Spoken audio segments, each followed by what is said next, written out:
কি হিসেবে চিহ্ন হিসেবে সূরাটির নামকরণ করা হয়েছে সূরা আল ফাত। বাংলায় বলা হয় সূরা বিজয়। আপনারা কি বিজয় চান? মুসলমানদের শুধু সামনের ভাইয়েরা চান, পিছনের ভাইয়েরা চান না? চান, ইসলামের বিজয় চান আপনারা? যদি ইসলামের বিজয় চান তাহলে বিজয় নামের এই সূরাটি সর্বশেষ নম্বর আয়াত থেকে আমি আলোচনা করব। কষ্ট হলেও মনোযোগ সহকারে শুনতে হবে। রাজি আছেন আপনারা? আমি গত বছরেও এসেছিলাম আপনাদের এখানে, আপনাদের স্মরণ আছে? আমি গত বছরও এসেছিলাম, এরকম দিনের বেলা প্রোগ্রামটা করে গিয়েছিলাম সমাপনী দিনে। আল্লাহ তাআলা আবারও কবুল করেছেন, আসতে পেরেছি, শুকরিয়া, আলহামদুলিল্লাহ। কষ্ট হলেও ধৈর্য ধারণ করে মনোযোগ দিয়ে কিছু কথা শুনতে হবে, কারণ সময় কম। কিছু সংক্ষিপ্ত গুরুত্বপূর্ণ কিছু কথা বলবো, জাতির জন্য পালনীয়, করণীয়, বর্জনীয় কিছু আমল নিয়ে কথা বলবো। আল্লাহ তাআলা যেন তৌফিক দান করেন, বলেন আমিন। সূরার নাম সূরা বিজয়, নাজিল হয়েছে মদিনায়। কখন নাজিল হলো? নাজিল হলো তখন নবী মুহাম্মদ সাল্লাল্লাহু আলাইহি ওয়াসাল্লাম একদিন সকাল বেলা সাহাবীদেরকে ডেকে বললেন, সাহাবীরা আমার, আমি একটি স্বপ্ন দেখেছি। স্বপ্নে দেখলাম আমি তোমাদেরকে সাথে নিয়ে মক্কায় গিয়েছি উমরা হজ আদায় করার জন্য। সুবহানাল্লাহ বলবেন না? স্বপ্ন কে দেখেছেন? আল্লাহর নবী মুহাম্মদ সাল্লাল্লাহু। সাহাবীরা বললেন, ইয়া রাসূলুল্লাহ, আমাদের স্বপ্ন নিছক স্বপ্ন, কিন্তু নবী রাসূলের স্বপ্ন নিছক স্বপ্ন নয়, বরং নবী রাসূলের স্বপ্ন হচ্ছে আল্লাহর পক্ষ থেকে ওহী। সুবহানাল্লাহ বলবেন না? সম্মানিত ভাইরা, তাহলে গ্লাস লাগবে না ভাইয়া, এগুলো নিয়ে যান, কাপ গ্লাস সব নিয়ে যান, শুধু বোতল। সম্মানিত ভাইরা আমার, আমাদের স্বপ্ন সেটা স্বপ্ন, কিন্তু নবী রাসূলের স্বপ্ন কিন্তু শুধু স্বপ্ন নয়, বরং ওটা আল্লাহর পক্ষ থেকে নির্দেশ। সুবহানাল্লাহ বলবেন না? ইয়া রাসূলুল্লাহ, আপনি স্বপ্ন দেখেছেন তো আপনি প্রস্তুতি গ্রহণ করুন। আপনি যেটা স্বপ্নে দেখেছেন আমরা সাহাবীরা সেটা বাস্তবায়ন করতে চাই। আমরা খুব দ্রুতই মক্কার দিকে রওনা করব। আপনি স্বপ্নে উমরা হজ পালন করেছেন, আমরা মক্কায় যাব এবং সেই উমরা হজ পালন করব। সুবহানাল্লাহি ওয়া বিহামদিহি। যেই কথা সেই কাজ। নবী সাল্লাল্লাহু আলাইহি ওয়াসাল্লাম 1400 জন সাহাবী নিয়ে, কয়জন সাহাবী? প্রিয় ভাইরা যারা দাঁড়িয়ে আছেন, বসে যেতে হবে, আমাকে একটু পরিবেশ দিতে হবে। কোরআনের সঙ্গে বেয়াদবি করবেন না, আদব রক্ষা করুন। লাউহে মাহফুজের কিতাব, আসমানের নিচে জমিনের উপরে আজকের এই মাজলিসের চেয়ে, কোরআনের মাজলিসের চেয়ে মর্যাদা সম্পন্ন আর কোন মাজলিস আল্লাহ তাআলার কাছে নেই। সুতরাং এই মাজলিসের মর্যাদা রক্ষা করতে হবে, আদব রক্ষা করতে হবে। ভলান্টিয়ার যারা আছেন তারা একটু আশেপাশে খেয়াল রাখবেন, নড়াচড়া বন্ধ করেন, একটু মনোযোগ দিয়ে আমার দিকে তাকান, মনোযোগ দিয়ে শোনেন। তো নবী সাল্লাল্লাহু আলাইহি ওয়াসাল্লাম 1400 জন সাহাবী নিয়ে রওনা করলেন মক্কার দিকে। উদ্দেশ্য কি? উমরা হজ। উমরা হজ উদ্দেশ্য কি? উমরা করবেন। কথা কি আপনারা বুঝতেছেন? আপনারা কি মনোযোগ দিয়েছেন? প্রশ্নের জবাব শুনলেই তো বুঝতে পারি যে মনোযোগ আছে কি নাই। 1400 জন সাহাবী নিয়ে মক্কায় যাচ্ছেন কেন? উমরা পালন করবেন। ওই যে স্বপ্নে দেখেছেন উমরা করতে, সেটা এখন বাস্তবায়ন করা হবে। তো নবী এবং নবীর সাহাবীরা মদিনার এরিয়া, মদিনার যে এরিয়া আছে, এরিয়াটা পার হয়ে যখন মক্কায় ঢুকবেন, তো মক্কার সীমান্তে বর্ডারে মক্কার বর্ডার গার্ড বাহিনী, সীমান্ত রক্ষী বাহিনী, তারা নবী এবং নবীর সাহাবীদের সামনে পথে বাধা হয়ে দাঁড়ালো। নবী সাল্লাল্লাহু আলাইহি ওয়াসাল্লাম বললেন, তোমরা বাধা দিচ্ছ কেন? আমরা তো মক্কায় মারামারি করার জন্য ঢুকতেছি না। আমাদের দিকে তাকিয়ে দেখো, আমাদের কাছে যুদ্ধের কোনো অস্ত্র নাই। আমরা এসেছি উমরা হজ পালন করার নিয়ত করে। আমরা ভিতরে যাব, উমরা পালন করে আমরা আবার মদিনায় ফিরে যাব। তো মক্কার বর্ডার গার্ড বাহিনী তারা বলল, দেখুন মুসলমানদের নবী, আমাদেরকে বলে কোনো লাভ হবে না, আমাদের মক্কার যিনি সরকার তার নির্দেশ মুসলমানদের নবী এবং সাহাবীরা যেন কিছুতেই মক্কায় প্রবেশ করতে না পারে। কথা কি আপনারা বুঝতেছেন? কার নির্দেশ?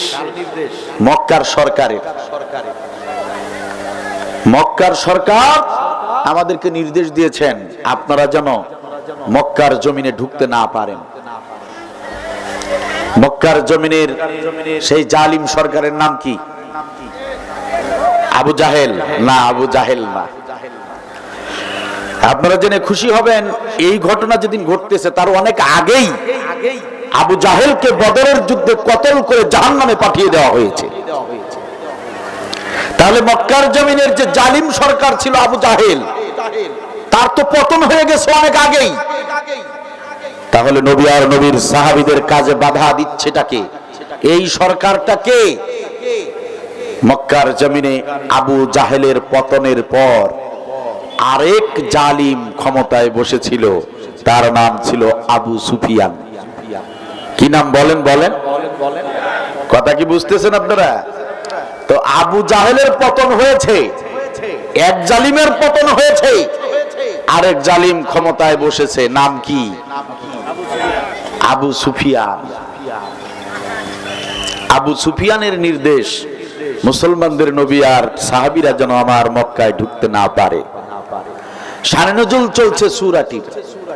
এই শানে নজুল থেকে আপাতত একটা শিক্ষা আমরা পেলাম, এক জালিমের পতন হলেই যে দেশটা জালিম মুক্ত হয়ে যায় এটা কিন্তু ঠিক না, বরং আরো হাজারো জালিম দেশের আনাচে কানাচে ওত পেতে থাকে। ঠিক কিনা বলেন? আমার জাতির লোকেরা অনেকেই ভেবে নিয়েছে 16 বছরের ফ্যাসিস্ট সরকার খুনি হাসিনার পতনের পর বাংলাদেশে বুঝি আর কোনো জালিম নাই। আমার জাতির কিছু লোকেরা মনে করেছে বাংলার জমিনটা এখন জালিম মুক্ত হয়েছে, কিন্তু বিশ্বাস করেন প্রিয় ভাইরা, বোকার স্বর্গে বাস করছেন আপনারা। ওই মক্কার জমিনে আবু জাহেলের পর যেমন আবু সুফিয়ানের পয়দা হয়েছিল, আবু সুফিয়ান নামের জালিম সরকার ক্ষমতায় বসেছিল, অনুরূপ ভাবে আমাদের এই 92% মুসলমানের জমিনে এক জালিমের পতনের পর হাজারো জালিম দেশে আনাচে কানাচে পেতে আছে। তাদের টার্গেট একটাই, কিভাবে বাংলার জমিন থেকে ইসলামকে, ইসলামী আন্দোলনকে, ইসলামী নেতৃত্বকে ধ্বংস করা যায়, সেই টার্গেট নিয়ে তারা ষড়যন্ত্র করছে। কথা বলে ঠিক কিনা?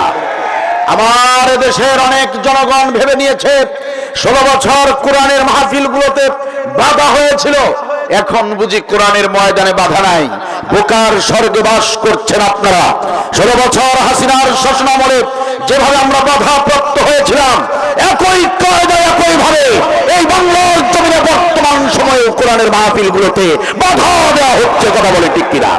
ও আমার প্রিয় ভাইরা, কান খুলে শোনেন, একান্ত আপনজনেরা, আমরা 16 বছরের জালিম সরকারকে এই দেশ থেকে পালাতে বাধ্য করেছি, বিনিময়ে আমাদেরকে রক্ত দিতে হয়েছে, অনেক ভাইদেরকে জীবন দিতে হয়েছে। কথা বলেন ঠিক কিনা? আমরা স্পষ্ট ভাষায় জানিয়ে দিতে চাই, এই বাংলার জমিনে আমরা একটি ইনসাফ ভিত্তিক আদর্শ রাষ্ট্র গঠন করতে চাই। আর ইনসাফ ভিত্তিক একটি আদর্শ রাষ্ট্র গঠন করতে গিয়ে যদি জালিমদের সঙ্গে আবার লড়াই করতে হয়, বাকি জালিমদেরকে যদি বাংলার জমিন থেকে উৎখাত করতে হয়, ইসলামী বিপ্লবের ডাক যদি এসে যায়, তাহলে যদি প্রয়োজন হয় বাড়িঘর ছাড়তে হবে, যদি প্রয়োজন হয় কৃষি ক্ষেত ছাড়তে হবে, যদি প্রয়োজন হয় অফিস আদালত বন্ধ করতে হবে, ইসলামী বিপ্লবের ডাক যদি এসে যায়, এই বাংলার জমিনের বাকি জালিমদেরকে উৎখাত করবার জন্য যদি আন্দোলনে নামতে হয়, আমরা আন্দোলনে নামবো। যদি প্রয়োজন হয় আবারও রক্ত দিব, আবারও জীবন দিব। কে কে রাজি আছেন? আল্লাহ করে দেখা।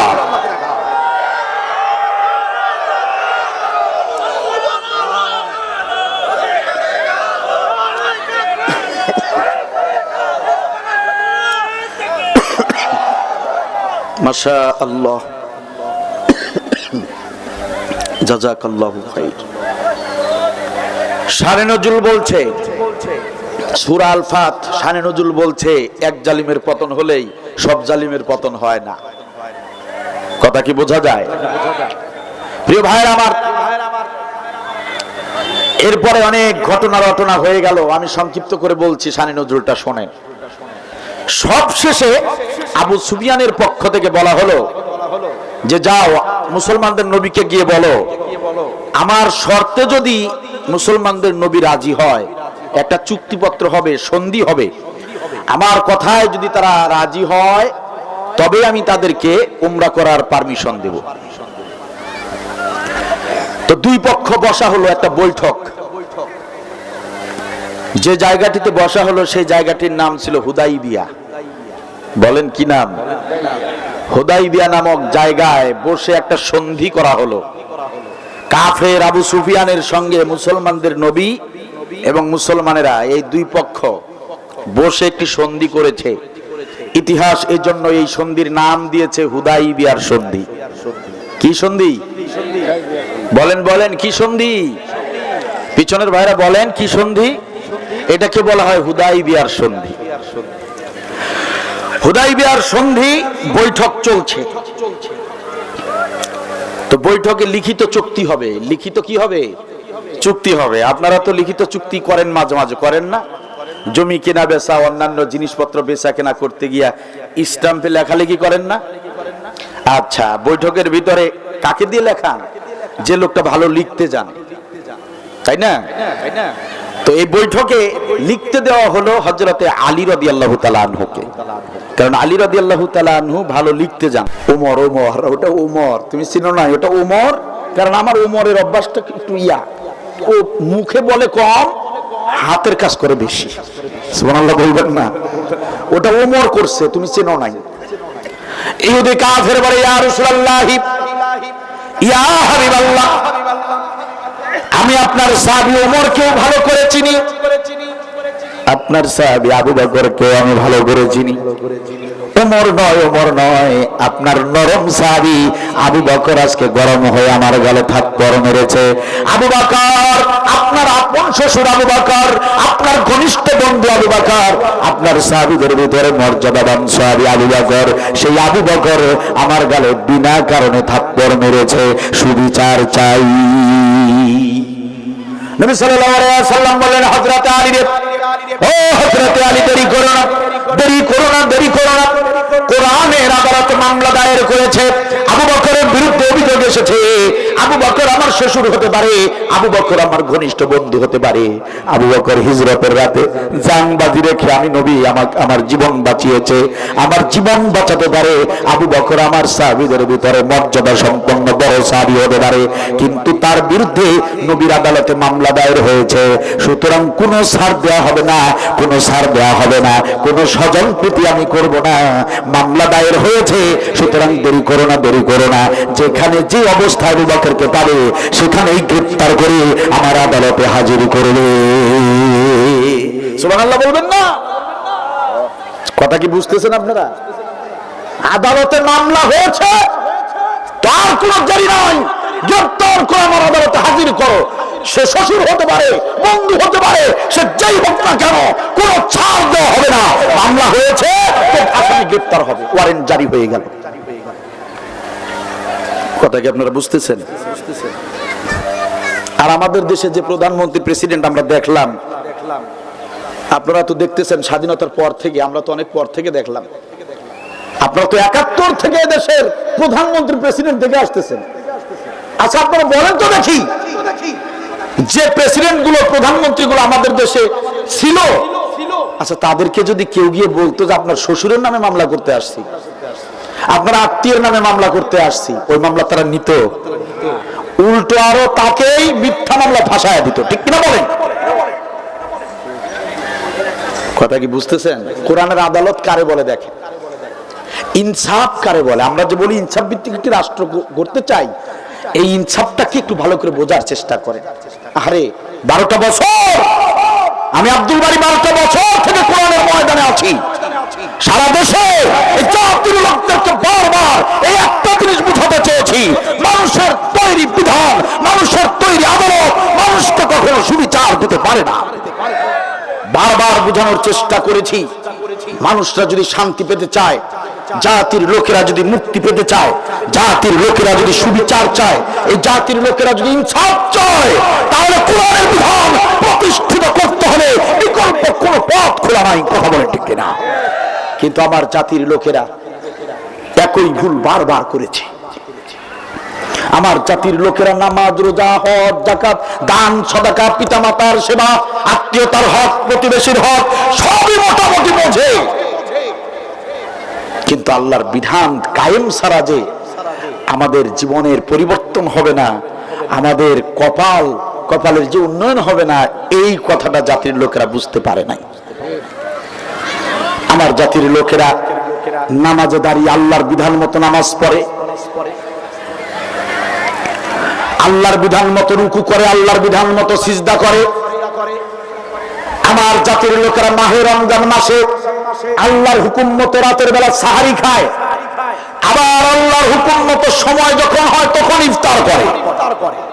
আমার জাতির লোকদেরকে যদি ইফতারের সময় হবার 5 মিনিট আগে কোন কালা জাহাঙ্গীর, কোন মাস্তান সন্ত্রাস এসে যদি রিভলভার ধরে, পিস্তল ধরে যদি কয় রোজাদার 5 মিনিট আগে ইফতার কর, আমার জাতির লোকেরা বলবে গুলি করে মেরে ফেল, কিন্তু সময় হবার আগে আমি ইফতার করবো না। কথা বলে ঠিক কিনা? তাহলে আমার জাতির লোকেরা রোজা রাখে আল্লাহর বিধান মতো, আমার জাতির লোকেরা হজ ব্রত পালন করে আল্লাহর বিধান মতো, আমার জাতির লোকেরা মেয়ে ছেলেকে যখন বিয়ে দেয় তখন আল্লাহর বিধান মতোই বিয়ে করানো হয়। আমার জাতির লোকেরা কারো মৃত্যুতে জানাজার নামাজে যখন অংশগ্রহণ করে ওই জানাজার নামাজটা আল্লাহর বিধান মতোই আদায় করে। কিন্তু আমার জাতির লোকেরা নির্বাচনের সময়, নেতৃত্ব বাছাই করবার সময় আল্লাহর বিধানের কথা স্মরণ রাখে না। আমার জাতির লোকেরা ইসলামী নেতৃত্ব বাছাই করবার বেলায় বারবার অবহেলা করে।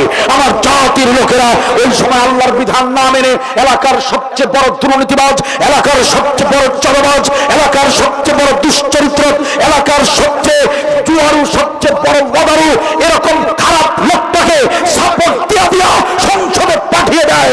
যেই কারণে আজ পর্যন্ত 54 বছর হয়ে গেল এদেশে কোরআনের আইন প্রতিষ্ঠিত হয় নাই। কথা বলেন ঠিক কিনা? সুতরাং জাতির লোকদেরকে সঠিক সিদ্ধান্ত নিতে হবে।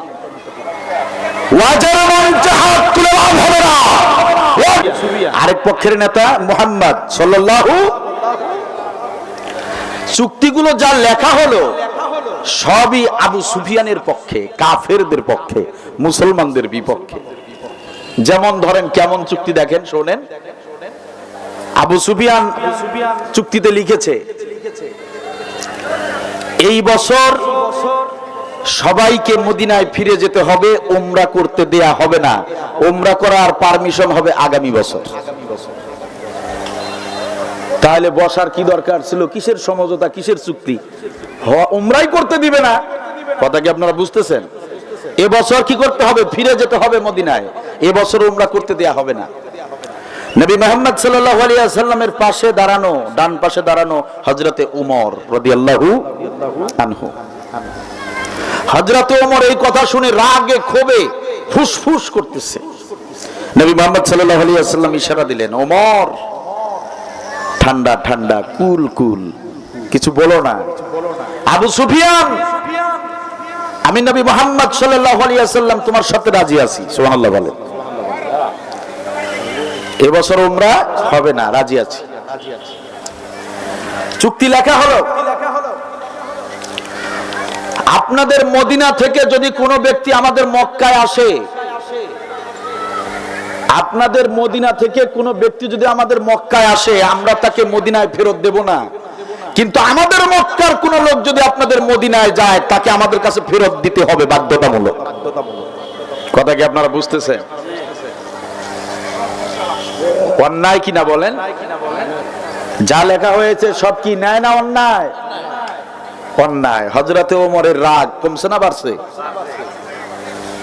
সম্মানিত ভাইরা আমার,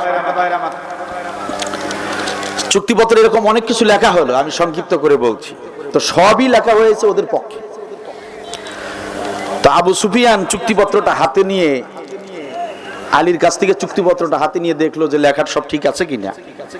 তো প্রথমেই দেখলো দুই পক্ষের নাম লেখা আছে।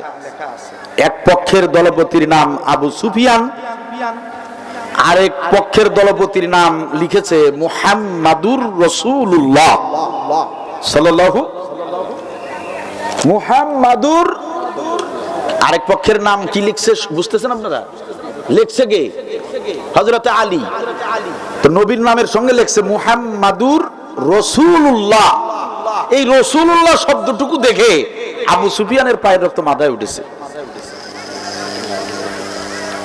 রাসূলুল্লাহ কেন লেখা হলো? কথা কি বুঝতেছেন আপনারা? শুধু নামটা থাকবে, রাসূলুল্লাহ থাকবে না। আবু সুফিয়ান বলল, মুসলমানদের নবী দেখো, এখানে তোমার নামের সঙ্গে রাসূলুল্লাহ লেখা হয়েছে। রাসূল যদি মানতাম তাহলে তার বৈঠকের দরকার ছিল না। আপনাকে তো আমরা রাসূল মানি না, সুতরাং রাসূলুল্লাহ শব্দটুকু কেটে ফেলতে হবে। নবী সাল্লাল্লাহু আলাইহি ওয়াসাল্লাম বললেন, ও আচ্ছা আচ্ছা, রাসূলুল্লাহ লিখেছে আলী। ও এ আলী, হযরত আলী, কেটে দাও কেটে দাও কেটে দাও, রাসূলুল্লাহ শব্দটুকু কেটে দাও। সুবহানাল্লাহ বলবেন না? নবী কি বললেন? কেটে দাও। না কাটলে সন্ধি হবে? আবু সুফিয়ান মানবে? নবী সাল্লাল্লাহু আলাইহি ওয়াসাল্লাম বললেন, হযরত আলী কেটে দাও। হযরত আলী রাদিয়াল্লাহু তাআলা আনহু বললেন, ইয়া রাসূলুল্লাহ, নবীজি আপনি যদি আমাকে নির্দেশ দেন, হযরত আলী তুমি তোমার কলিজাটা কেটে আমার হাতে তুলে দাও, আমি হযরত আলী আমার কলিজা আমি নিজ হাতে কেটে আপনার হাতে 1000 বার দিতে রাজি আছি। কিন্তু আপনি রিসালাতের দায়িত্ব নিয়ে পৃথিবীতে এসেছেন, আপনি সত্যিকারের রাসূল, সেই রাসূলুল্লাহ শব্দ আমি হযরত আলী জীবন থাকতে কাটবো না। নবী সাল্লাল্লাহু আলাইহি সাল্লাম বুঝলেন সাহাবীরা তো আমাকে তাদের জীবনের চেয়েও বেশি ভালোবাসে, আমার সম্মান তাদের কাছে অনেক বেশি, হযরত আলী কাটবে না, এটা নবী বুঝে ফেললেন। ঠিক কিনা বলেন? নবীজি বললেন, ঠিক আছে আলী, তুমি তো কাটবা না, বুঝতে পারছি। তা কাজ করো, তুমি একটু আমাকে শুধু দেখিয়ে দাও যে রাসূলুল্লাহ শব্দটা লিখছো কোথায়। আপনার আমার নবী মুহাম্মদ সাল্লাল্লাহু আলাইহি ওয়াসাল্লাম তিনি লিখতেও জানতেন না, পড়তেও জানতেন না। কথা কি বুঝতেছেন আপনারা? লিখতেও জানতেন না, পড়তেও জানতেন না, উম্মি। তো আমি যদি আপনাদেরকে জিজ্ঞেস করি, আপনাদের এখানে যে ব্যক্তি লিখতেও জানে না, পড়তেও জানে না, তাকে যদি বলা হয় যে এখানে রাসূলুল্লাহ শব্দটা কোথায় আছে, সে বলতে পারবে? নবী সাল্লাল্লাহু আলাইহি ওয়াসাল্লাম তিনি বুঝতেছেন না যে রাসূলুল্লাহটা লেখা কোথায়। আলী তুমি বলে দাও, তুমি শুধু দেখিয়ে দাও যে রাসূলুল্লাহ লেখাটা কোথায়। তো হযরতে আলী চুক্তিপত্র লিখেছে কে? বলেন বলেন, কে লিখেছে? হযরতে আলী। তো আলীর হাতে কলমটা ছিল, তো কলম দিয়ে হযরতে আলী দেখাচ্ছিলেন, ইয়া রাসূলুল্লাহ এই যে এইটা হচ্ছে রাসূলুল্লাহ। কলম দিয়ে তিনি দেখাচ্ছিলেন যে এইটা হচ্ছে রাসূলুল্লাহ সাল্লাল্লাহু আলাইহি ওয়াসাল্লাম। তো হযরতে আলী কলম দিয়ে যখন দেখাচ্ছেন, নবী মুহাম্মদ সাল্লাল্লাহু আলাইহি ওয়াসাল্লাম আলীর ওই কলমের হাতটা দিয়ে একটা ধাক্কা দিয়ে নবী মুহাম্মদ সাল্লাল্লাহু আলাইহি ওয়াসাল্লাম নিজেই কেটে দিলেন। সুবহানাল্লাহ বলে। কথা বুঝেন নাই? কলম হাতে কার? আলীর। আর ধাক্কা দিয়ে কেটে দিলেন কে? মুহাম্মদ সাল্লাল্লাহু আলাইহি ওয়াসাল্লাম। আবু সুফিয়ান ধরো এই যে কেটে দিয়েছি। এবার চুক্তিপত্র সম্পাদন হয়ে গিয়েছে, হুদাইবিয়ার সন্ধি কমপ্লিট। এবার আপনারা বলেন তো দেখি, সাহাবীদের মন মেজাজ ভালো না খারাপ? বৈঠক শেষ, এখন ব্যথিত হৃদয় নিয়ে ফেরত যেতে হচ্ছে কোথায়? মদিনায়। উমরা না করেই ফেরত যেতে হচ্ছে কোথায়? মদিনায়। যেখান থেকে এসেছে সেখান থেকে যাওয়া লাগতেছে। বৈঠক শেষ করে যখনই রওনা করেছেন নবী এবং নবীর সাহাবীরা বললেন, ইয়া রাসূলুল্লাহ আপনার সাথে কথা আছে। বৈঠকে কিচ্ছু বলতে দেন নাই, এজন্য কিছু বলতেও পারি নাই, কিন্তু কিছু প্রশ্নের জবাব এখন আপনাকে দিতে হবে। আপনি কি সত্যিকার অর্থে রাসূল নন? নবী সাল্লাল্লাহু আলাইহি ওয়াসাল্লাম বলেন, অবশ্যই আমি রাসূল। তো আপনি যদি রাসূল হন তাহলে আবু সুফিয়ানের কথায় আপনি কেন রাসূলুল্লাহ কাটলেন? আপনি কেন রাসূলুল্লাহ শব্দটুকু কাটলেন নবীজি? আপনি যখন রাসূলুল্লাহ শব্দ কেটেছেন আমরা মনে করেছি, আমাদের এতটা কষ্ট হয়েছে, মনে হচ্ছিল যে আমাদের কলিজা আপনি কেটে ফেলেছেন। হযরত ওমর বললেন, ইয়া রাসূলুল্লাহ, ইয়া হাবিবাল্লাহ, আমি তো বারবার আপনার মুখের দিকে তাকিয়েছিলাম। বৈঠকে যখন আমি দাঁড়িয়েছিলাম বারবার আপনার মুখের দিকে আমি তাকিয়েছিলাম। একটা কারণে তাকিয়েছিলাম, আমি শুধু আপনার অনুমতি চাচ্ছিলাম। আপনি যদি একটাবার আমাকে অনুমতি দিতেন, একটা ইশারা যদি দিতেন, আমি আবু সুফিয়ানের পল্লটা তার দেহ থেকে বিচ্ছিন্ন করে ফেলতাম। আপনি আমাকে কেন এই আদেশ দিলেন না? কেন আপনি নির্দেশ দিলেন না আমি ওকে খতম করে দিতাম? ওর এত বড় সাহস, ও রাসূলুল্লাহ শব্দ কেটে দিয়েছে। যা কিছু লিখেছে সব আমাদের বিপক্ষে লিখেছে, সব ওর নিজের পক্ষে লিখেছে। ইয়া রাসূলুল্লাহ, আজকের মতো এমন কষ্ট আমরা জীবনে পাই নাই। কথা বলা যাবে না, আমার দিকে নজর দেন, আমার দিকে তাকান। কথা কি বুঝতে সুবিধা হচ্ছে? কোনো সমস্যা নাই তো?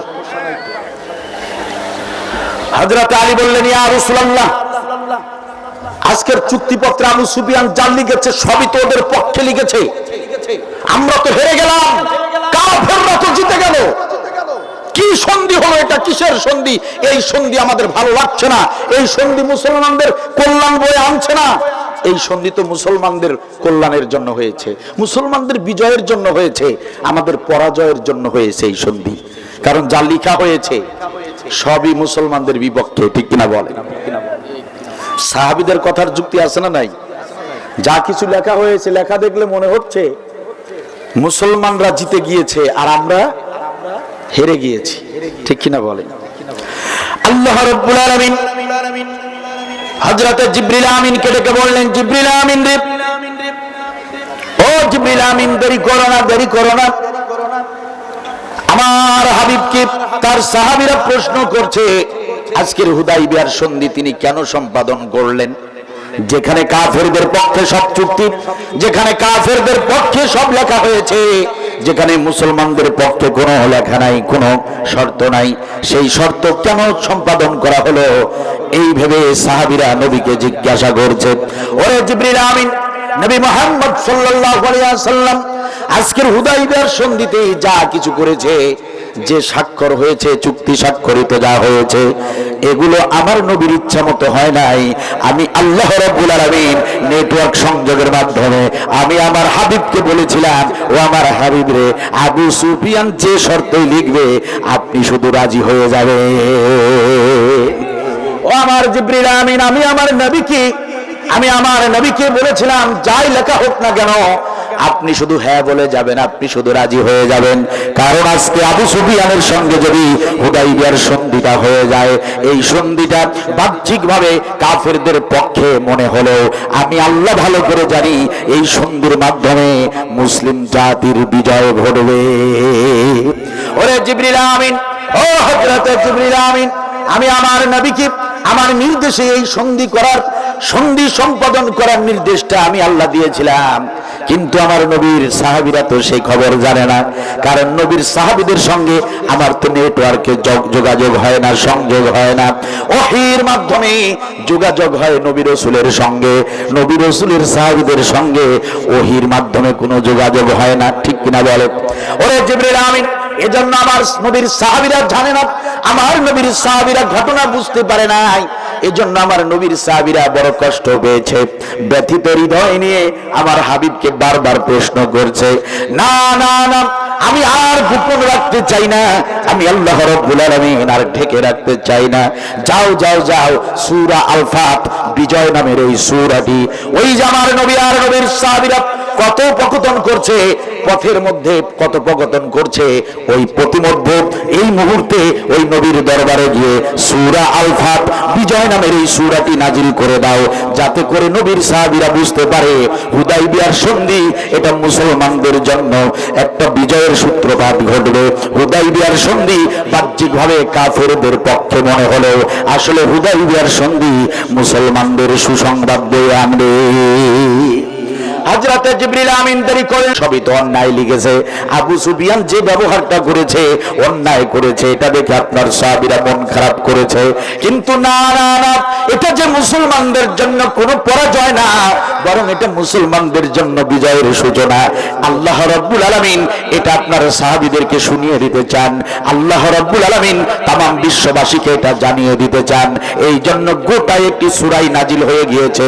সূরাটির নাম হচ্ছে সূরা আল ফাত। এই সূরার মধ্যে আল্লাহ রাব্বুল আলামিন মুসলিম জাতির বিজয় ঘোষণা করেছেন। ইন্না ফাতাহনা লাকা ফাতহাম মুবিনা। আল্লাহু আকবার। আল্লাহ রাব্বুল আলামিন সূরাটি নাজিল করে দিলেন নবীর উপরে। ও গো নবীজি শুনুন, ও আমার হাবিব শুনে নেন। ইন্না ফাতাহনা লাকা ফাতহাম মুবিনা। ও গো নবীজি, আজকের যে হুদাইবিয়ার সন্ধি হলো, আজকের যে চুক্তিটা হয়ে গেল, এই চুক্তিটা বাহ্যিকভাবে কাফেরদের পক্ষে মনে হলো, আমি আল্লাহ রাব্বুল আলামিন ঘোষণা করলাম ফাতহাম মুবিনা। আপনি আপনার সাহাবীদেরকে জানিয়ে দেন, আমি আল্লাহ ঘোষণা করলাম ফাতহাম মুবিনা। এটা মুসলিম জাতির জন্য চূড়ান্তভাবে স্পষ্ট এক বিজয় হয়েছে। চিৎকার দিয়ে বলেন সুবহানাল্লাহ।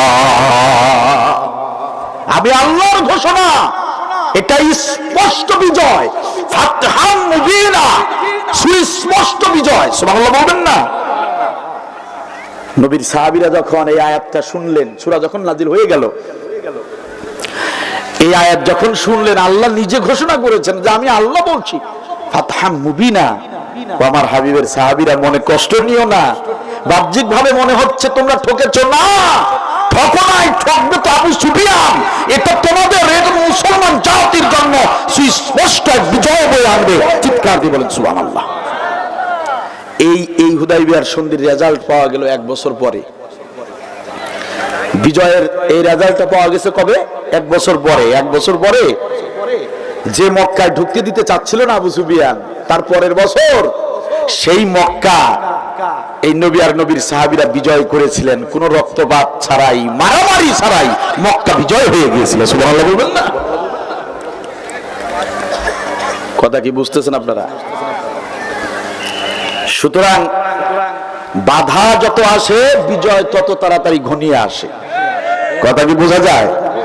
তো বাধা বিপত্তি দেখে মুসলিম জাতি হতাশ হবে না, বরং এটার ভিতরে রয়েছে গোপন এক বিজয়ের সংবাদ। ঠিক কিনা বলেন?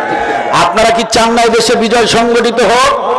আপনারা কি চান না দ্বীনের বিজয় হোক? আপনারা কি চান না কোরআনের বিজয় হোক? তাহলে ধৈর্য ধরে কাজ করে যান, ধৈর্যের সঙ্গে মোকাবেলা করুন, হতাশ হবেন না। হতাশ হবার কোনো কারণ নাই।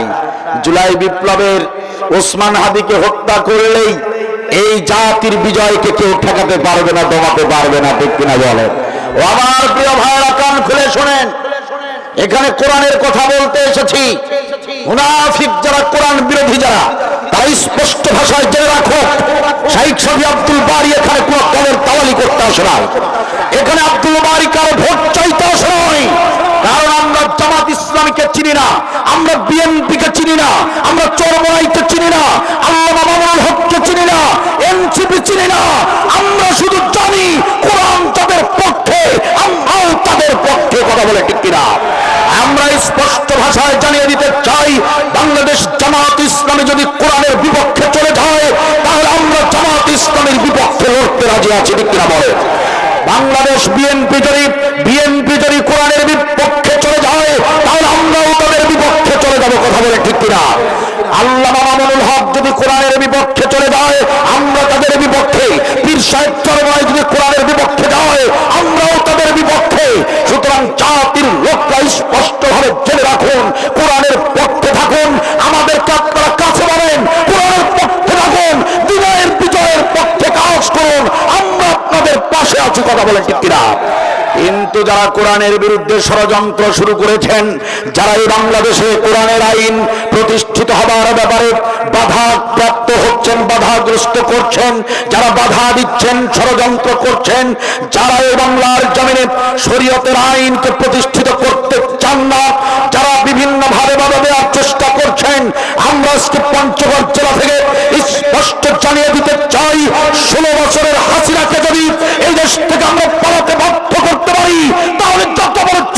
যারা হন না কেন, আপনাদেরকে পালাতে হলে বাঁচার কোনো উপায় থাকবে না। কথা বলে ঠিক কিনা? সুতরাং দ্বীনের বিজয়ের জন্য, ইসলামের বিজয়ের জন্য আমাদেরকে কাজ করতে হবে। কারণ ঘোষণা এসেছে কার পক্ষ থেকে? বিজয় তো শেষে আমাদেরই হবে, ঠিক কিনা বলেন? বিজয় মুসলমানদেরই হবে। যত ষড়যন্ত্রই হোক না কেন, বিজয় আমাদের জন্য অপেক্ষা করছে, ঠিক কিনা বলেন? সূরাটি নাজিল হয়ে গেল। এই সূরাটির সর্বশেষ আয়াত আমি তিলাওয়াত করেছি। কয় নম্বর আয়াত? 29 নম্বর আয়াত। বলেন কয় নম্বর আয়াত? কথা বলছেন না, অলসতা করছেন। বলেন কয় নম্বর আয়াত? এত অলস হলে চলবে না, সবাইকে মুখ খুলতে হবে। এখানে অনেক বড় বড় মাপের মানুষ আছেন, অনেক ভিআইপি পার্সন আছেন এখানে, আমার চেয়ে অনেক নামি দামি মানুষ আছেন, আমার চেয়ে আল্লাহর কাছে প্রিয় বান্দা এখানে অনেক আছেন। কিন্তু যতক্ষণ আমরা কোরআনের পেন্ডেলে থাকবো, আমরা সবাই কোরআনের ছাত্র। প্রশ্ন করলে জবাব দিব সবাই। রাজি আছেন? অলসতা করা যাবে না। ওই যে শিক্ষক ক্লাসরুমে ঢুকে বলেছে, আমার ছাত্ররা শোনো, আজকে আমি এই ক্লাসের ভিতরে একজনকে এটা পুরস্কার দেব। আমার ক্লাসের ভিতরে যে ছেলেটা সবচেয়ে বেশি অলস, যে ছাত্রটা বেশি অলস, তাকে আমি এটা পুরস্কার দেব। হাত তুলে দেখাও তো কে বেশি অলস। তো পুরস্কারের আশায় সব ছাত্ররা হাত তুলেছে, কিন্তু একজন ছাত্র হাত তোলে নাই। মিস্টার বল্টু, বল্টু মিয়া হাত তোলে নাই। তো শিক্ষক বলছে, বল্টু, সবাই হাত তুললো, তুমি হাত তুললা না কেন? তো বল্টু মিয়া কয়, স্যার আমার অলসতা লাগে, আলসামি লাগে, এই জন্য হাত তুলি নাই। শিক্ষক কয়, পাইছি, আরে তুই তো হলি এই পুরস্কারের যোগ্য, কারণ সবাই হাত তুলেছে, তুই এমন অলসের অলস, তুই আলসামি করে হাতটা পর্যন্ত তুলস নাই, পুরস্কারটা তোর। আয় বল্টু, আয় এদিকে আয়, আমার পুরস্কারটা নিয়ে যা। বল্টু বলছে, স্যার এইটাও আমি পারুম না, আমার আলসামি লাগে। আপনার যদি ইচ্ছা থাকে পুরস্কার আমার কাছে এসে দিয়ে যান। তো এমন অলস হলে তো চলবে না। প্রশ্ন করলে জবাবটা ঠিকঠাক দিতে হবে। রাজি আছেন আপনারা? কি জবাব দিতে রাজি আছেন প্রিয় ভাইরা? আল্লাহ কবুল করুন। সর্বশেষ আয়াত আমি তেলাওয়াত করেছি। এই আয়াতকে সামনে রেখে অল্প কিছু সময় ইনশাআল্লাহ এখন থেকে যদি 40 মিনিট কথা বলি কষ্ট হবে। 40 থেকে 45 মিনিট কথা বলবো ডিরেক্ট কোরআন থেকে, কোরআনের মূল নির্যাস থেকে কিছু আমল সম্পর্কে আমি কথা বলবো। মনোযোগ দিয়ে শুনতে হবে, নড়াচড়া বন্ধ, আমার দিকে তাকান, আমার দিকে তাকান, চলাফেরা বন্ধ। আল্লাহ রাব্বুল আলামিন এই 29 নম্বর আয়াতে 3টি আমলের নির্দেশ দিয়েছেন। কয়টি আমল? বলেন বলেন, কয়টি আমল? শেষ আয়াতে যে আয়াতটা আমি তিলাওয়াত করেছি, আয়াতের ভিতরে আপনাকে আমাকে 3টি আমলের নির্দেশ দিয়েছেন। কে? এই 3টি আমলের নির্দেশ দিয়ে আল্লাহ বলেছেন, এই 3টি গুণ, এই 3টি কাজ হলো তাদের যারা নবীর অনুসারী হতে চায়। সুবহানাল্লাহ বলেন। নবীর অনুসারীদের 3টি আমলের কথা আল্লাহ বলেছেন। কথা কি বুঝতেছেন?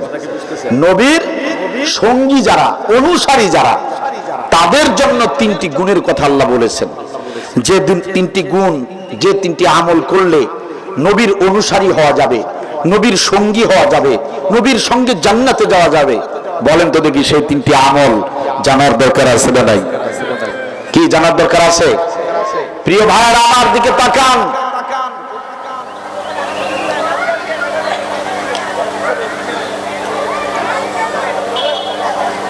আমার দিকে তাকান মুরব্বী, আমার নজর কিন্তু সব জায়গায় আছে ভাই। আমি সব সহ্য করি, কিন্তু মাহফিলে আদব রক্ষা যাওয়া করে না, এটা কিন্তু আমি সহ্য করব না।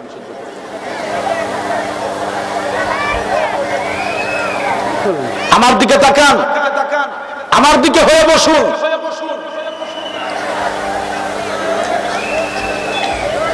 জাতির কপাল পুরো ছাই হচ্ছে, আর আমার জাতির লোকেরা কোরআনের ময়দানে এসেও কোরআনের আদব রক্ষা করতে পারে না। 3টি আমল করলে নবীর অনুসারী হওয়া যাবে। কথা কার? তো সেই তিনটি আমল আমাদের জানার দরকার আছে না? যে তিনটি আমল করলে কাল হাসরের ময়দানে জান্নাতে ঢুকবেন। এটা তো হাদিস না, এটা তো ইসলামী সাহিত্য নয়, যে ডিরেক্ট আল্লাহর কোরআন। কোন ভেজাল আছে এই কথার ভিতরে? তা শুনতে হবে না সেই কথাগুলো? আসুন তাহলে আমরা আল্লাহর ভাষায়, কার ভাষায়? আল্লাহর ভাষায়, আল্লাহর ভাষায় আমরা জেনে নিব 29 নম্বর আয়াতে আল্লাহ তাআলা কি বললেন। আল্লাহ রাব্বুল আলামিন বলেন, মুহাম্মাদুর রাসূলুল্লাহ, আমার পৃথিবীর গোলামেরা শোনো, মুহাম্মদ সাল্লাল্লাহু আলাইহি ওয়াসাল্লাম তিনি আমার মনোনীত প্রেরিত একজন রাসূল, এতে কোনো সন্দেহ নাই। ওই কাফের আবু সুফিয়ান হুদাইবিয়ার সন্ধির ওই চুক্তিপত্র থেকে রাসূলুল্লাহ শব্দটা কেটে ফেলতে পারে। ও পৃথিবীর গোলামেরা শোনো, পৃথিবীর নাফরমান কাফেররা মুহাম্মদ সাল্লাল্লাহু আলাইহি ওয়াসাল্লামকে রাসূল হিসেবে অস্বীকার করতে পারে। ও আমার পৃথিবীর গোলামেরা শোনো, নবীকে অনেকেই গালি দিতে পারে, অনেক কাফের বেঈমানরা নবীকে অস্বীকার করতে পারে, তার চরিত্র নিয়ে কটূক্তি করতে পারে। আমি আল্লাহ রাব্বুল আলামিন ঘোষণা করে দিলাম, হতাশ হয়ো না। ও আমার প্রিয় গোলামেরা, হতাশ হয়ো না, নিরাশ হয়ো না। আমি আল্লাহ গ্যারান্টি ওয়ারেন্টি দিয়ে দিলাম, মুহাম্মদ সাল্লাল্লাহু আলাইহি ওয়াসাল্লাম তিনি আমি আল্লাহর মনোনীত প্রেরিত একজন শ্রেষ্ঠ রাসূল। সুবহানাল্লাহ বলবেন না? কথা কার? আল্লাহর ঘোষণা। সারা পৃথিবীর কাফেররা যদি নবীকে অস্বীকার করে তবু আমাদের যায় আসে না, কারণ আল্লাহ বলে দিয়েছেন তিনিই হচ্ছেন সত্যিকারের রাসূল। কথা বলে ঠিক কিনা? এরপর আল্লাহ রাব্বুল আলামিন বলতেছেন, শোনো গোলামেরা, ওয়াল্লাযীনা মাআহু, সেই মুহাম্মদ নবীর সঙ্গে যদি থাকতে চাও, সেই নবীর অনুসারী যদি হতে চাও, সেই নবীর সাফায়াত পেয়ে যদি কাল হাসরের ময়দানে জান্নাতে যেতে চাও, গোলামেরা শোনো, আমি তিনটি আমলের নির্দেশ দিলাম রে বান্দা। 1 নম্বর আমল হচ্ছে আশিদ্দাউ আলাল কুফার। আল্লাহ রাব্বুল আলামিন বলেন, ওয়াল্লাযীনা মাআহু আশিদ্দাউ আলাল কুফার, সেই নবী মুহাম্মদ সাল্লাল্লাহু আলাইহি ওয়াসাল্লামের সঙ্গী যদি তোমরা হতে চাও, তোমরা যদি সেই নবীর অনুসারী হতে চাও, কাল হাসরের ময়দানে সেই নবীর সত্যিকারের উম্মত হিসেবে বুক ফুলিয়ে পরিচয় যদি দিতে চাও, জান্নাতের সঙ্গী যদি হতে চাও, তোমাদের 1 নম্বর শর্ত হলো, 1 নম্বর গুণ হলো, 1 নম্বর কাজ হলো কাফেরদের প্রতি কঠিন হতে হবে। আশিদ্দাউ আলাল কুফার, কাফেরদের প্রতি কোনো আপোষ চলবে না, কাফের গোষ্ঠীর সঙ্গে গলায় গলায় পিরিত চলবে না, কাফেরদের সঙ্গে কোনো ধরনের ভালোবাসা চলবে না। আমার আল্লাহর নির্দেশ হলো তোমাদের ভিতরে 1 নম্বর গুণ থাকবে, কাফেরদের প্রতি হতে হবে কঠিন। কথা কার? কাফেরদের প্রতি কঠোর হতে হবে, কাফেরদের প্রতি বজ্র কঠিন হতে হবে, কাফেরদের সঙ্গে কোনো আপোষ চলবে না, বাতিল শক্তির সঙ্গে কোনো ভালোবাসা চলবে না, বাতিল শক্তির সামনে বিড়ালের মতো মিউ মিউ করা যাবে না, বাতিল শক্তির সামনে কথা বললে বাঘের মতো বলতে হবে, বাতিল শক্তির সঙ্গে আপোষ নয়, জীবন দিতে রাজি, কিন্তু তাদের সঙ্গে কোনো আপোষ করা যাবে না। কথা আমার নাকি আল্লাহ? আমার প্রিয় ভাইয়েরা, কাফেরদের সঙ্গে আপোষ করা যাবে না। আশিদ্দাউ আলাল কুফার, কাফেরদের সঙ্গে কঠোর আচরণ করতে হবে, কঠোর আচরণ করতে হবে। প্রিয় ভাইয়েরা, এই আয়াতের এই ব্যাখ্যা করার জন্য কোরআন হাদিস ইসলামী সাহিত্যের প্রয়োজন হয় না, ইতিহাসেরও প্রয়োজন হয় না।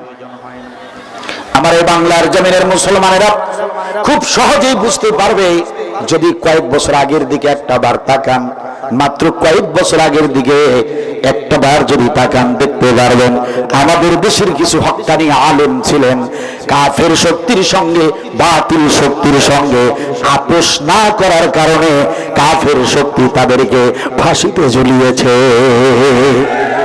এই দেশের হক্কানি আলেমরা যদি ওই বাতিল শক্তির সঙ্গে আপোষ করত, বাতিল শক্তির সঙ্গে যদি কোন ধরনের আপোষ করত, আপোষ নামায় যদি স্বাক্ষর করত, ফাঁসিতে ঝুলতে হতো না প্রিয় ভাইরা, তাদেরকে মরতে হতো না। আল্লামা সাইদি রহমাতুল্লাহি আলাইহি, আহা আলেমদের আলেম, সবার মাথার মুকুট, তাকেও মেডিকেলে নিয়ে ষড়যন্ত্র করে ইনজেকশন পুশ করে হত্যা করা হয়েছে। আমার প্রিয় ভাইরা, যদি আপোষ করত তাহলে জীবন দিতে হতো না। প্রিয় ভাইরা আমার, তারা আপোষ করে নাই।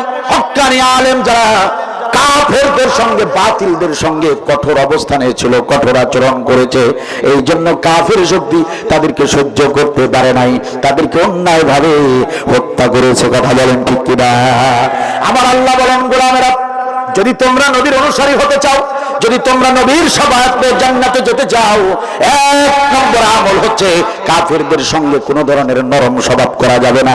কাফেরদের প্রতি হতে হবে গরম, কাফেরদের প্রতি হতে হবে কঠোর। একটু জবান খুলে বলেন, কথা আমার নাকি আল্লাহ? এখন আপনারা বলবেন, হুজুর আমরা তো খুব নরম মনের মানুষ, আমরা কাফেরদের সঙ্গে কেমনে কঠিন হব? আমরা তো কাউকে ধমকি দিতে জানি না, কারো গায়ে হাত তুলি নাই জীবনে, আমরা তো খুব নরম মানুষ, আমরা কাফেরদের সঙ্গে কেমনে কঠিন হব? এমন কথা যদি বলেন, প্রিয় ভাইয়ের, আপনারা আমার চেয়ে নরম মনের একজন সাহাবী ছিলেন নবী সাল্লাল্লাহু আলাইহি ওয়াসাল্লামের। এমন নরম মনের একজন সাহাবী ছিলেন যিনি কাউকে উচ্চ স্বরে ধমক পর্যন্ত দেন নাই। নবীর সাহাবীদের ভিতরে সবচেয়ে নরম সাহাবী নাম হচ্ছে হযরত আবু বকর। হযরত আবু বকর রাদিয়াল্লাহু তাআলা আনহু, তিনি ছিলেন সবচেয়ে নরম মনের সাহাবী। আপনার আমার চেয়ে তিনি খুবই নরম মানুষ ছিলেন। তার ব্যবহার, তার আচার আচরণ এত নরম ছিল, প্রিয় ভাইরা আমার, সমস্ত সাহাবীরা আবু বকরের ব্যবহার আর তার নমনীয়তা দেখে সবাই অবাক হতো। সুবহানাল্লাহ বলেন। সেই হযরত আবু বকর, তিনি যখন এই আয়াতটা নাজিল হলো, তিনি যখন এই আয়াতটা যখন তিনি জানলেন আল্লাহর পক্ষ থেকে নির্দেশ এসেছে, কাফেরদের প্রতি নরম থাকা যাবে না, কাফেরদের প্রতি গরম হতে হবে। যে কাফেররা ইসলামের বিরুদ্ধে ষড়যন্ত্র করে, যে কাফেররা নবীকে গালি দেয়, যে কাফেররা আল্লাহকে গালি দেয়, তাদের সঙ্গে নরম থাকা যাবে না। আল্লাহর পক্ষ থেকে যখন নির্দেশটা এসে গেল, হযরতে আবু বকরের মতো নরম মানুষটা তিনিও একদিন গরম হয়ে গেলেন। চিৎকার দিয়ে বলেন সুবহানাল্লাহ। প্রিয় ভাইয়েরা আমার, একদিনের ঘটনা, নবী সাল্লাল্লাহু আলাইহি ওয়াসাল্লামের কাছে জিবরিল আমিন এসে একটা দান সাদাকার আয়াত নাজিল করলেন। দান সাদাকার একটা আয়াত আল্লাহ তাআলা নবীর উপরে নাজিল করে দিয়েছেন। প্রিয় ভাইয়েরা আমার, এই যে আপনি আমি, আমরা যে দান সাদাকা করি, মসজিদের জন্য দান করেন, মাদ্রাসার জন্য করেন, ইসলামী আন্দোলনের জন্য করেন, মানুষের কল্যাণের জন্য করেন, অনেকে অসুস্থ থাকে তাদেরকে আপনারা দান করেন। আল্লাহ রাব্বুল আলামিন এই দান সাদাকার বিষয়ে তিনি একটা আয়াত নাজিল করে বলেন, মান যাল্লাযী ইউকরিদুল্লাহা করদান হাসানা। ও আমার গোলামেরা, কে আছো আমাকে কর্জে হাসানা দান করবা, আমাকে কর্জে হাসানা দিবা, আমাকে টাকা পয়সা ধার দিবা? কে আছো গোলাম, আমি আল্লাহকে কর্জ দাও। এমন একটা আয়াত নাজিল হলো নবীর উপরে। তার মানে হলো আপনি আমি যে দানগুলো করি, আল্লাহ তাআলা বলেন, ও গোলাম, এটা দান নয়, দান নয়, বরং আমি আল্লাহ তোমাদের কাছ থেকে কর্জ নিচ্ছি। তোমরা যেটা মসজিদে দিচ্ছ, তোমরা যেটা ওয়াজ মাহফিলে দিচ্ছ, তোমরা যেটা মাদ্রাসায় দিচ্ছ, তোমরা যেটা ইসলামী আন্দোলনে দিন কায়েমের জন্য দিচ্ছ, তোমরা যেটা গরিবদেরকে দান করছো, মানুষের জন্য দান করছো, ওগুলো দান নয় রে, দান নয়। আমি আল্লাহ তোমাদের কাছ থেকে ওগুলো কর্জ নিয়েছি, ধার নিয়েছি। কাল হাসরের ময়দানে তোমাদের এই কর্জের টাকা, এই দান সাদাকা গুলোকে আমি বহুগুণ বৃদ্ধি করে হাসরের ময়দানে নাজাতের ব্যবস্থা করে দেব। সুবহানাল্লাহ বলবেন না? কথা কি আপনারা বুঝতেছেন? দানের একটা আয়াত নাজিল হলো, আল্লাহ বলছেন গোলামেরা আমাকে কর্জ দাও। মানে কি? আল্লাহ কি কর্জ নিবে? ডাইরেক্ট টাকা পয়সা আল্লাহ নিবে না। আল্লাহ বলছেন তোমরা দিনের জন্য টাকা ব্যয় করো, ওটাই কর্জ নিচ্ছি। সুবহানাল্লাহ বল। এই আয়াতটা যেদিন নাজিল হয়ে গেল, আমার প্রিয় ভাইরা, একান্ত আপনজনের আমার হযরত আবু বকর রাদিয়াল্লাহু তাআলা আনহু, তিনি বাজারে গিয়েছেন, পরিবারের জন্য কিছু বাজার সওদা করেছেন। বাজার সওদা করে বাজারের ব্যাগটা হাতে নিয়ে যখন বাড়ির দিকে ফিরতেছিলেন, প্রতিমধ্যে 2-3 জন ইহুদি কাফের দাঁড়িয়ে হযরত আবু বকরকে দেখে কাফের ডাক দিয়ে বলে, আবু বকর রে, ও হযরত আবু বকর, এসো এসো, এদিকে এসো, তোমার সাথে কিছু কথা আছে। ও হযরত আবু বকর, শুনে যাও, তোমার সঙ্গে কিছু জরুরি কথা আছে। ইহুদি কাফের আবু বকরকে ডাকলেন। হযরত আবু বকর রাদিয়াল্লাহু তাআলা আনহু ইহুদির কাছে আসলেন, বললেন, বলেন কি বলতে চান? ইহুদি কাফের বলে, আবু বকর, ও হযরত আবু বকর, শুনতে পেলাম তোমাদের আল্লাহ নাকি আয়াত নাজিল করে নাকি কর্জ চেয়েছে, ধার চেয়েছে। এই আয়াতটা নাজিল হয়েছে শুনতে পেলাম। আবু বকর বলল, হ্যাঁ, আল্লাহ তাআলা কর্জ হাসানা চেয়েছেন, এমন একটা আয়াত নাজিল হয়েছে। ইহুদি কাফের বলে, এই আয়াত নাজিল হবার পরে আমি খুব কষ্ট পেয়েছি আবু বকর, আমি খুব অবাক হয়ে গিয়েছি। আরে তোমাদের আল্লাহ, মুসলমানদের আল্লাহ এত তাড়াতাড়ি ভিখারি হয়ে গেল, মুসলমানদের আল্লাহ, তোমাদের আল্লাহ এত তাড়াতাড়ি ফকির হয়ে গেল, তোমাদের আল্লাহর ভান্ডার খালি হয়ে গেল, এটা তো আমরা বুঝতেই পারি নাই, ভাবতেই পারি নাই। চিন্তা করে না আবু বকর, ও হযরত আবু বকর, চিন্তা করে না, চিন্তা করো না, তোমাদের আল্লাহ গরীব হয়ে গিয়েছে, ফকির হয়ে গিয়েছে, চিন্তার কোনো কারণ নাই। কিন্তু আমি বড্ড বড় লোক, আমার সহায় সম্পত্তির অভাব নাই, আমার টাকা পয়সার অভাব নাই, তোমাদের আল্লাহকে আমার কাছে পাঠিয়ে দিও, ভিখারি হিসেবে ভিক্ষা করার জন্য আমার কাছে পাঠিয়ে দিও, যত টাকা পয়সা লাগে আমি তোমাদের আল্লাহকে দান করব। কথা কি বুঝতেছেন আপনারা? শয়তান কাফের ইহুদি কি বলছে? অপব্যাখ্যা করছে, অপব্যাখ্যা করে বলছে তোমাদের আল্লাহ তো ফকির হয়ে গিয়েছে, কর্জ চাচ্ছে বান্দার কাছে, ধার চাচ্ছে যে গোলামের কাছে, তাহলে তো বোঝা গেছে তোমাদের আল্লাহ ফকির হয়ে গিয়েছে। চিন্তা করো না, তোমাদের আল্লাহকে আমার কাছে পাঠিয়ে দিও, কত টাকা লাগে আমি দেব। হযরত আবু বকর রাদিয়াল্লাহু তাআলা আনহু এই কথাটুকু তিনি হজম করতে পারলেন না। কাফের ইহুদির এই কথা তিনি হজম করতে পারলেন না। নরম মানুষটা গরম হয়ে গেলেন। হযরত আবু বকর